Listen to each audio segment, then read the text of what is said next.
Lanjutkan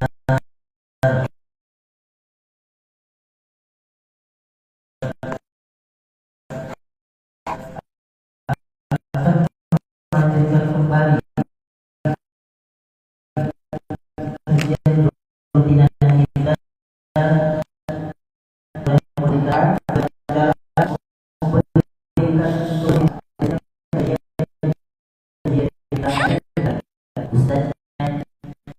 yang jauh beliau menyampaikannya adalah sebagai mendengarkan dengan baik serta memahamkan. Sebelum itu mari kita sama-sama membaca terlebih dahulu. Bismillahirrahmanirrahim.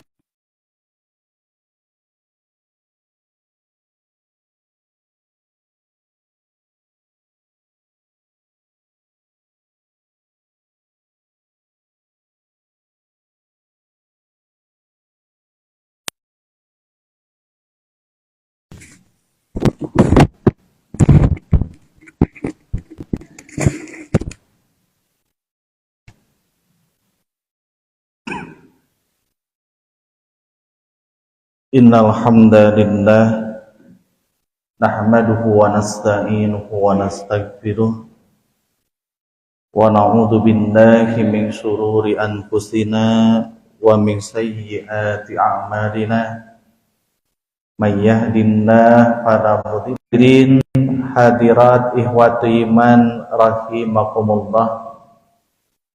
Alhamdulillah, puji syukur kita panjatkan kehadirat Allah Tabaraka wa Ta'ala. Berkat limpahan rahmat dan karunia hidayah darinya, kita dapat kembali berkumpul, bermuajahah dan bersilaturahim di tempat yang dimuliakan oleh Allah di dalam masjid ini. Tentu tiada lain dalam rangka bertaqarrub ilallah, mendekatkan diri kepada Allah Azza wa Jalla dalam bentuk amalan ibadah, yaitu ibadah thalabul ilmi. Mudah-mudahan gerak langkah kita dari rumah ke masjid ini senantiasa diiringi dengan niat yang ikhlas karena Allah, sehingga menjadi amalan ibadah yang diterima oleh Allah Subhanahu wa Ta'ala. Amin. Hadirin hadirat ikhwati iman rahimakumullah, pada kesempatan subuh hari ini kita akan mentadaburi salah satu surah di dalam Al-Quran. Kita akan mengkaji tentang tafsir Al-Quran surah Al-A'la. Surah naon Pak Bu? Surah Al-A'la. Surah Al-A'la ada di juz ke-30. Ana yakin bapak-bapak, ibu-ibu, kalau surah Al-A'la tos ditambul. Udah hafal ya Pak Bu? Insyaallah dengan tafsirnya ya. Kan kalau juz 30 saya yakin rata-rata pasti sudah hafal. Bahkan katanya jamaah Baitul Muhajirin mayoritas sudah hafal 30 juz. Amin ya Allah ya. 30 juz 30. Oh, juz 30. Nah, hadirin hadirat ikhwati iman rahimakumullah. Surah Al-A'la terdiri dari 19 ayat. Ada berapa ayat? 19 ayat. Surah ini diturunkan oleh Allah Subhanahu wa Ta'ala kepada Nabiullah Muhammad sallallahu alaihi wasallam di Makkah sebelum hijrah ke Madinah. Berarti termasuk golongan Makkiyah atau Madaniyah? Termasuk golongan Makkiyah. Diturunkan di Mekah sebelum hijrah. Sekalipun kalau kita buka dalam literatur kitab para ulama, di kalangan para ulama ada khilaf atau perbedaan pendapat. Sebagian mengatakan bahwa surah ini turun di Mekah, sebagian lagi mengatakan surah ini turun di Madinah.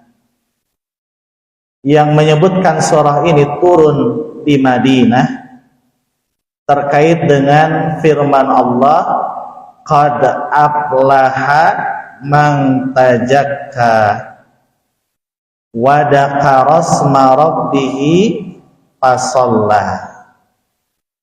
Qad aflaha man tazakka, sungguh telah beruntung orang yang mensucikan diri.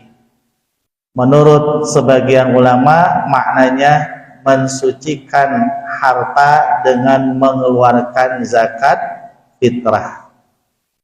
Wa dzakara asma rabbih, dan menyebut nama Rabbnya, berzikir menyebut nama Allah. Sebagian ulama menjelaskan maknanya takbir, memaha-agungkan Allah. Fasalla, dan menunaikan salat. Sebagian ulama mengatakan maknanya adalah salat Idul Fitri. Sehingga sebagian ulama menyebutkan surah ini turun di Madinah karena syariat salat Idul Fitri dan syariat zakat fitrah itu turun setelah Nabi hijrah ke Madinah. Tapi pendapat ini dinilai lemah. Dinilai apa? Lemah. Yang kuat adalah penjelasan jumhur mufassirin, mayoritas ahli tafsir, bahwa surah ini turun di Mekah sebelum hijrah ke Madinah. Dan pemaknaan man tazakka dimaknai zakat fitrah, terus wa dzakara asma rabbih dimaknai takbiran, fasalla dimaknai salat Idul Fitri, tidak didasarkan pada dalil. Jadi surah Al-A'la turun di mana Pak Bu? Di Mekah sebelum hijrah. Nah hadirin hadirat ikhwati iman rahimani wa rahimakumullah, surah ini dinamai Al-A'la diambil dari ayat berapa? Nah, ulang.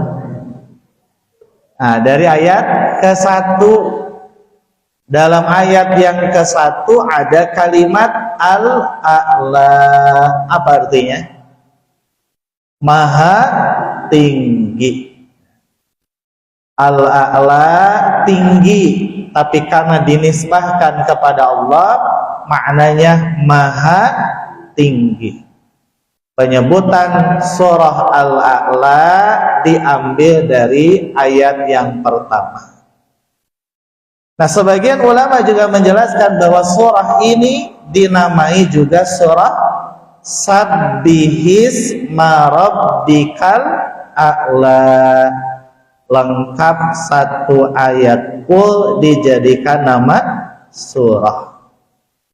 Itulah muqaddimah untuk mengantarkan kita masuk pada tafsir Al-Quran surah Al-A'la.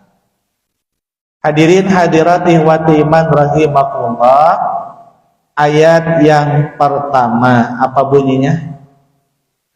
Sabbihisma Rabbikal A'la. Nah, sebelum kita masuk tafsir ayat per ayatnya, dalam beberapa kitab tafsir Pak, para ulama membagi surah Al-A'la kepada 6 bagian pembahasan. Dibagi kepada berapa bagian pembahasan?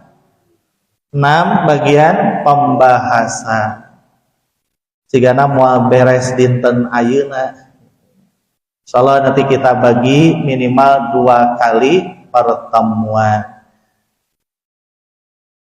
6 bagian pembahasan itu, bagian yang pertama ayat 1 sampai ayat 5.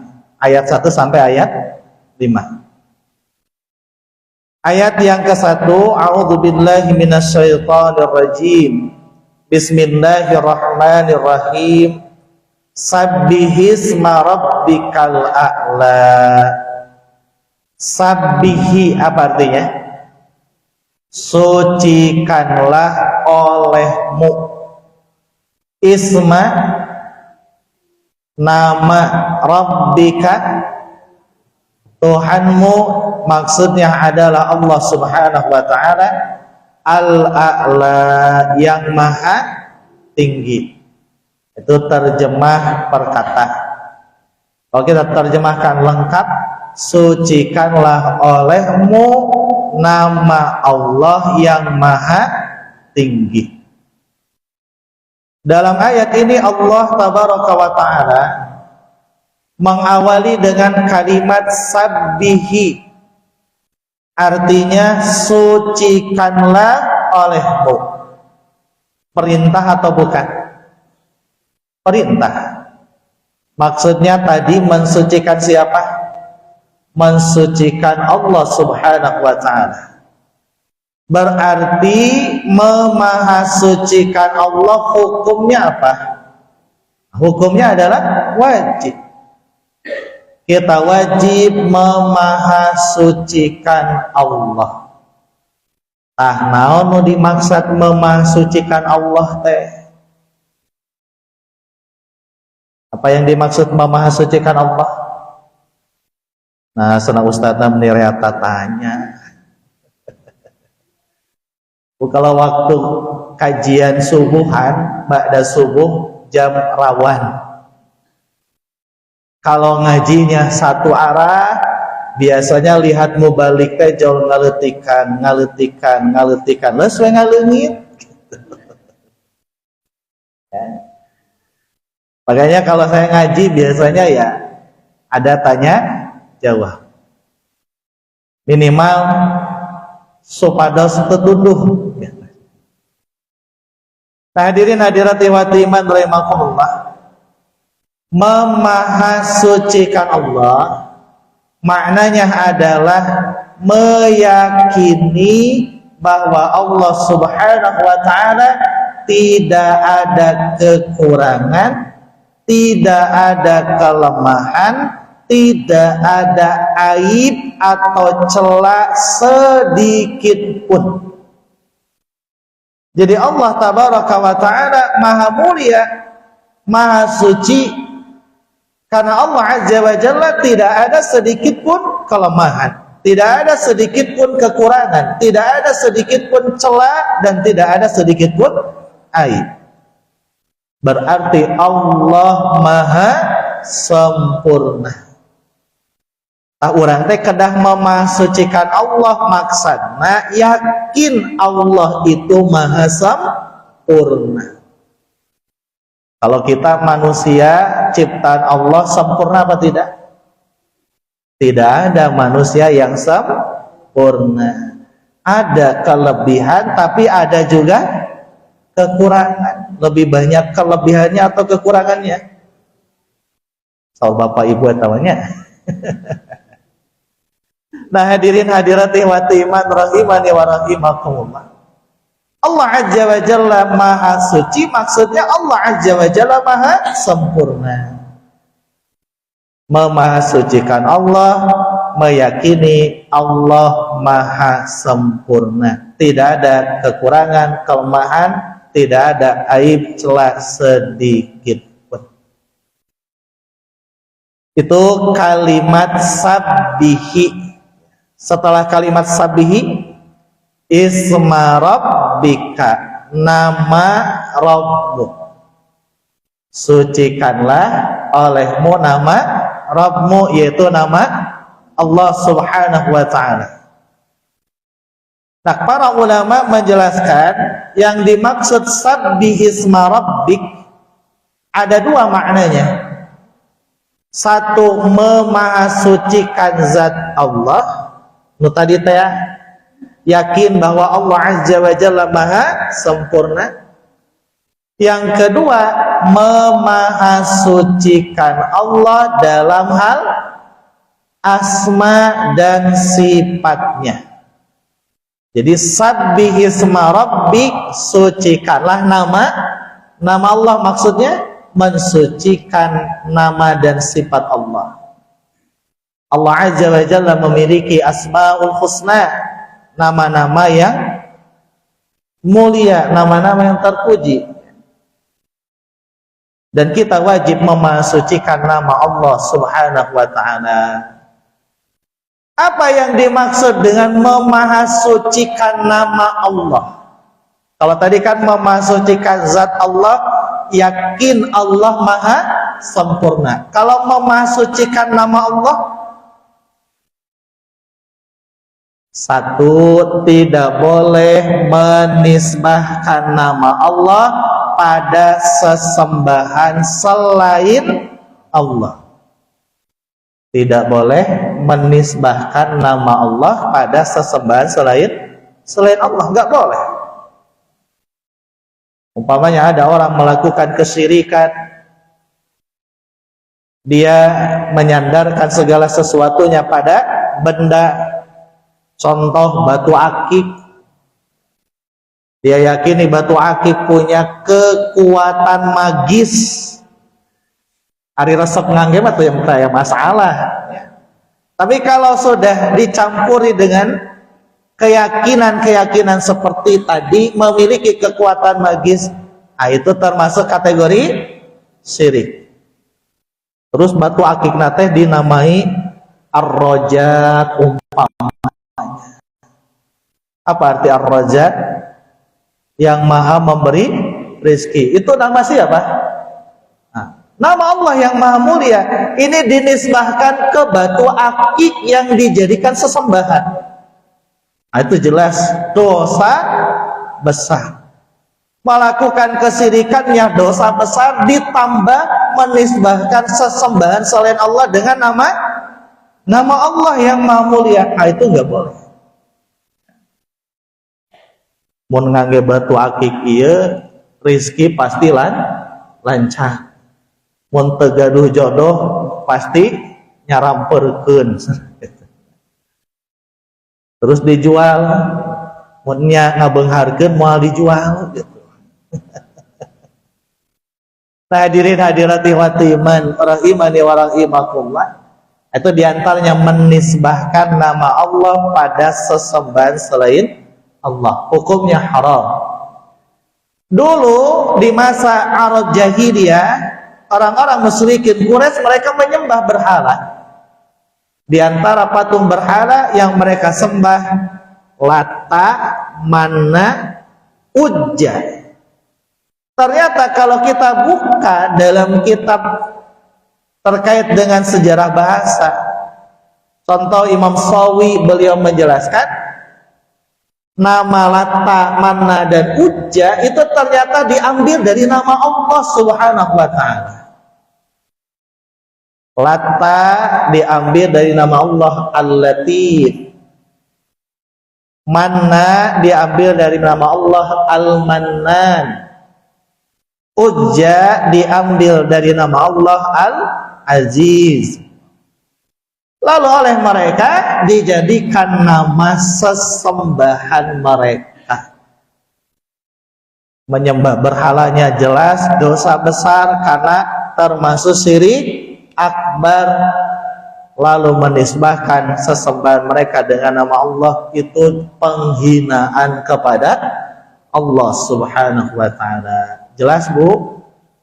Jadi yang pertama, memasucikan nama Allah, yaitu tidak boleh menisbahkan nama Allah pada sesembahan selain Allah. Yang kedua, tidak boleh menisbahkan nama Allah pada perkara yang dinilai jelek atau buruk. Umpamanya apa? Dulu kan agak ramai itu lafaz Allah ditulis di bawah sepatu, dijadikan alas sepatu, ditulis lafaz Allah Subhanahu wa ta'ala. Sepatu dipakai di kepala, di kaki, diinjak apa tidak? Diinjak. Lalu ditulis lafaz Allah Azza wa Jalla. Ini menisbahkan nama Allah pada perkara yang dinilai jelek, maka hukumnya haram, termasuk penghinaan kepada Allah Subhanahu wa ta'ala. Yang ketiga yang dimaksud memahasucikan nama Allah